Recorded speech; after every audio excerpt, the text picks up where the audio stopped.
Dans le Bas-Rhin, beaucoup d'émotions à prévoir aujourd'hui. Les obsèques de Lina auront lieu cet après-midi. Oui, un dernier adieu en toute intimité en l'église de Plaine, le village qui l'a vu grandir. Lina avait 15 ans, elle avait mystérieusement disparu en septembre dernier avant que son corps ne soit retrouvé il y a 10 jours dans un cours d'eau de la Nièvre à plusieurs centaines de kilomètres de chez elle.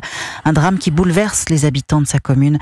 Reportage de la correspondante d'Europe 1 dans le Grand Est, Mélina Fachin. Des bouquets et des bougies sont déjà disposés devant et à l'intérieur de l'église de Plaine, à côté de portraits de Lina. Cette habitante du village vient à son tour déposer des fleurs. Elle assistera tout à l'heure aux obsèques de l'adolescente. Lina, c'est comme si elle faisait partie de notre famille, en fait. C'est dur qu'elle va faire son dernier voyage, en fait.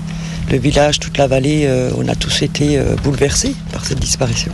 On a besoin d'être là pour sa famille, leur montrer notre soutien, en fait.